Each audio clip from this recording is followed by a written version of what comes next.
Hello friends, நான் உங்கள் RC பேசுகிறேன். Welcome to kids king channel. இன்றைக்கி நம்ம சேனலில் என்ன பார்க்க போகிறோம் அப்படின்னு பார்த்தீங்கன்னா, பழமொழி கதைகள் பார்க்க போகிறோம். வாங்க பழமொழி கதைகளுக்குள்ளே போகலாம்.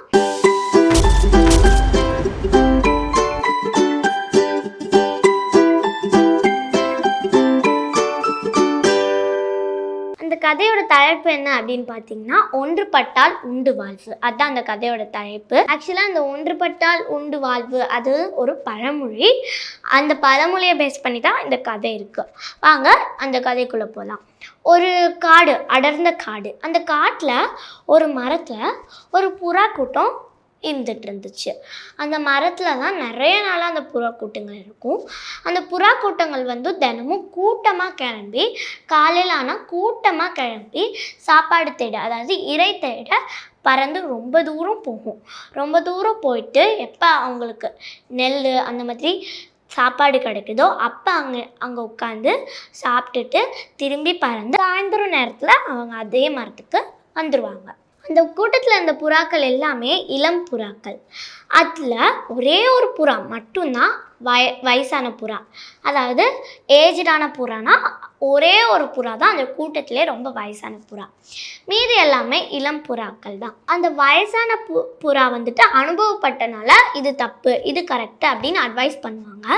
ஆனால் அந்த இளம் புறாக்கள் மற்றவங்க சொல்கிறத நம்ம கேட்கவே கூடாது, நம்ம மைண்டில் தோன்றதை மட்டும்தான் நாம் பண்ணணும். அந்த மைண்ட் செட்டில் தான் அந்த இளம் புறாக்கள் எல்லாமே இருந்தாங்க. ஆனால் பார்த்திங்கன்னா அந்த வயசான புறா இருக்குல்ல, அது எப்பயுமே இது தப்பு, இது கரெக்டு, இதை பண்ணக்கூடாது அப்படின்னு அட்வைஸ் பண்ணிக்கிட்டே தான் இருக்கும். ஆனால் யாருமே அதை காது கொடுத்து கூட கேட்க மாட்டாங்களாம்மா. ஒரு நாள் எல்லா புறாக்களுக்குமே ரொம்ப பசிச்சுது. அதனால அங்கே இருக்க ஒரு புறா சொன்னதாம்மா, இன்னைக்கு எல்லாருக்குமே ரொம்ப பசிக்குது, அதனால நம்ம இன்னைக்கு சீக்கிரமாக பறந்து போயிட்டு இறை தேட போயிடலாம் அப்படின்னு சொல்லிட்டு எல்லா புறாவும் முடிவு பண்ணுச்சு. அப்போ எல்லாரும் கிளம்பி போகிறதுக்காக பிளான் பண்ணியிருந்தாங்க. அப்போ இந்த வயசான புறா சொன்னதான், நான் வரல, நீங்கள் எல்லாம் மட்டும் போயிட்டு வாங்க, நான் மரத்துலேயே இருக்கிறேன் அப்படின்னு சொன்னோடனே எல்லாரும் சரின்னு சொல்லிட்டு பறந்து போக ரெடி ஆகிட்டாங்களாம்மா. அப்போ இந்த வயசான புறா ஒரு அட்வைஸ் சொன்னதாம்மா.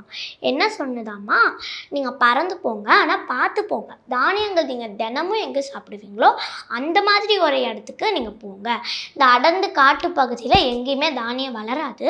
நீங்கள் அந்த அடர்ந்த காட்டு பகுதியில் எங்கே தானியம் இருந்தாலும் நீங்கள் சாப்பிடாதீங்க, நீங்கள் எப்பயுமே சாப்பிட்ற தானியம் இடத்துக்கே நீங்கள் போயிட்டு சாப்பிடுங்க அப்படின்னு சொல்லி அட்வைஸ் பண்ணி அனுப்பிச்சாம்மா.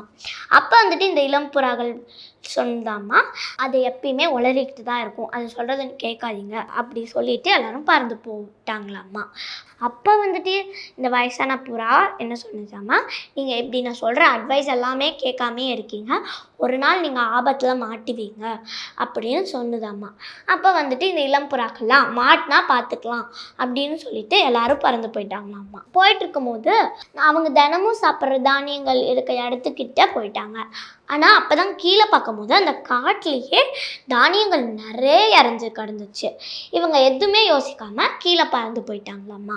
ஆக்சுவலாக இவங்க மைண்டில் என்ன தோணியிருக்கணும்னா, இந்த காட்டில் தானியங்களே வளராது, அது நம்மளுக்கே தெரியும், அப்புறம் எப்படி இன்றைக்கி இவ்வளோ தானியங்கள் இந்த இடத்துல இருக்குது, அதுவும் நேற்று நம்ம போய் பறக்க போகும்போது கூட இந்த இடத்துல ஒரு தானியம் கூட விதை கூட இல்லையே, இன்றைக்கி எப்படி இவ்வளோ தானியங்கள் அப்படிங்கிற ஒரு எண்ணம் கூட இல்லாமல் அவங்க பறந்து போயிட்டு உட்காந்து அந்த தானியங்கள் கொத்தி சாப்பிட்றாங்க.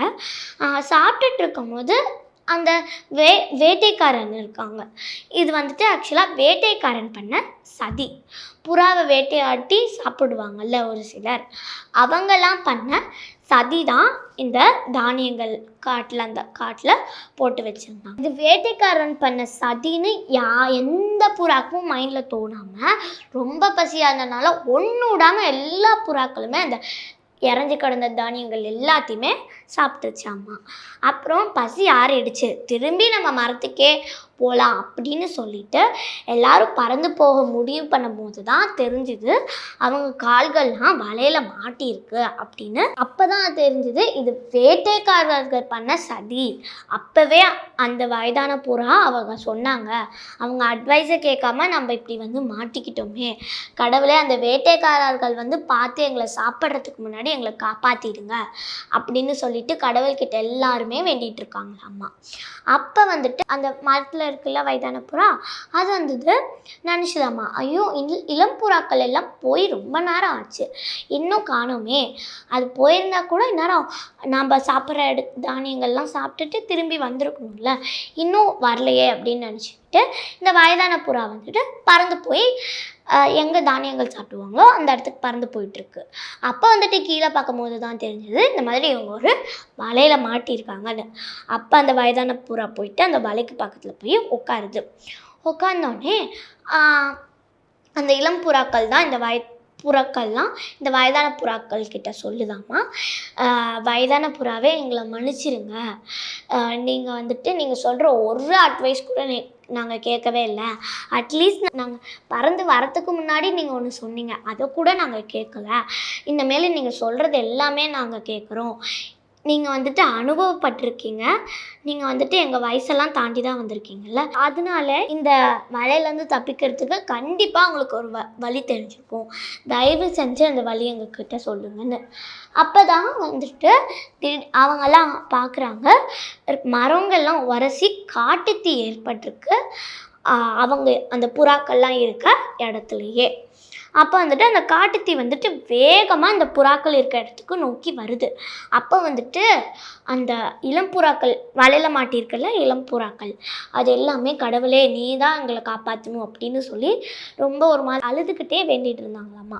அப்போ தான் வயசான புறா சொன்னது, நீங்கள் எதுவுமே பண்ணாதீங்க, நான் சொல்கிறத மட்டும் கேளுங்க அப்படின்னு சொன்னோடனே இளம்புறாக்கள்லாம் சொன்னது, நீங்கள் தயவு செஞ்சு ஒரு ஐடியா கொடுங்க, நான் நீங்கள் சொல்கிறத கேட்குறோன்னு சொன்னோடனே இந்த வயசான புறா ஒரு ஐடியா கொடுத்தது. என்ன ஐடியான்னு பார்த்தீங்கன்னா, எல்லாரும் ஒரே நேரத்தில் ஒன்றுபட்டு அவங்க ரெக்கையை விரித்து மேலே பறங்க அப்படின்னு சொன்னதாம்மா.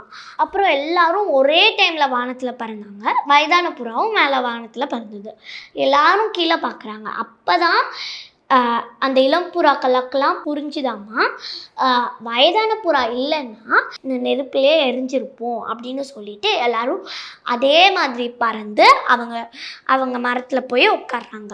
அப்போ இந்த இளம் புறாக்கள் எல்லாமே சொல்கிறாங்க, வயதான புறா எங்கள் உயிரை நீங்கள் காப்பாற்றிருக்கீங்க, இன்னொரு உதவி நீங்கள் பண்ணணும் அப்படின்னு சொன்னோன்னே, என்ன உதவின்னு அப்படின்னு சொன்னோன்னே, நீங்கள் எங்களுக்கு இந்த வலையிலேருந்து எடுத்து எங்களை விடுவிச்சிடணும் அப்படின்னு சொன்னதாம்மா அந்த இளம் புறாக்கள்லாம். அப்போ இந்த வயதான புறா சொன்னதாம்மா, இது மாதிரி இந்த மரத்துக்கு கீழே ஒரு பொந்து இருக்கு, அங்கே என்னோட எலி நண்பன் இருக்காங்க, அந்த எலி நண்பன் வலையில் அவங்க பல்லால் கடிச்சு இந்த வலையை ஃபுல்லாக கட் பண்ணிடுவாங்க அப்படின்னு அந்த வயதான புறா சொன்னதாம்மா. அப்புறம் எல்லாருமே கீழே அந்த பொந்துக்கு முன்னாடி போய் நின்னாங்க. இந்த வயதான புறா அந்த எலி நண்பனை கூப்பிட்டு, எலி நண்பா இந்த மாதிரி நடந்தது எல்லாமே அந்த எலி நண்பன்கிட்ட சொன்னாங்களாம்மா இந்த வயதான புறா. அப்புறமேலு என் நண்பர்களெல்லாம் கூப்பிட்டு, கண்டிப்பாக உங்கள் நண்பர்களுக்கு நான் உதவுறேன் அப்படின்னு சொல்லிட்டு எலி எலியோட நண்பர்கள் எல்லாத்தையும் கூப்பிட்டு அந்த வலையை ஃபுல்லாக அவங்க பல்லால் கடிச்சு கட் பண்ணி எடுத்துட்டாங்க. இந்த இளம் புறாக்கள் வயதான புறாக்களுக்கும் நன்றி சொன்னதாம்மா, அந்த எலி கூட்டத்துக்கும் நன்றி சொல்லிட்டு எல்லாரும் இந்த இளம் புறாக்கள் வயதான புறா எல்லாமே மரத்துக்கு மேலே போயிட்டாங்களாம்மா. ஸோ அப்புறமேல அன்னையிலேருந்து அந்த வயதான புறா சொல்கிறதெல்லாம் அந்த இளம் புறாக்கள் எல்லாருமே கேட்குறாங்களாம்மா. அதனால அவங்க வாழ்க்கையும் ரொம்ப எந்த ஆபத்தும் இல்லாமல் இருக்குது அப்படின்னு சொல்லிட்டு இந்த கதையை முடிக்கிறாங்க. இந்த கதையிலேருந்து நம்மளுக்கு 2 விஷயம் நல்லா புரிஞ்சிருக்கு. என்னென்னா, பெரியவங்க சொல்கிறத நம்ம கேட்கணும், ஏன்னா நம்ம வயசு அவங்க அனுபவம், என் வயசு எங்கள் அம்மாவோட அனுபவம், எங்கள் அம்மா வயசு எங்கள் பாட்டியோட அனுபவம். அந்த மாதிரி தான் எல்லாருக்குமே பெரியவங்க சொல்கிற பேச்சை நம்ம கண்டிப்பாக கேட்டாகணும். இன்னொன்று என்னென்னா, நம்ம எந்த ஆபத்தில் மாட்டியிருந்தாலும் அப்போ நம்ம எல்லாருமே சேர்ந்து செயல்பட்டோம்னா கண்டிப்பாக அந்த ஆபத்துலேருந்து நம்மளுக்கு தப்பிக்க ஒரு வழி இருக்கும். இது 2 தான் நம்ம இந்த கதையிலேருந்து புரிஞ்சுக்கிட்டோம். இந்த பழமொழி என்ன? ஒன்றுபட்டால் உண்டு வாழ்வோம். Thank you friends. நெக்ஸ்ட் வீடியோவில் மீட் பண்ணலாம்.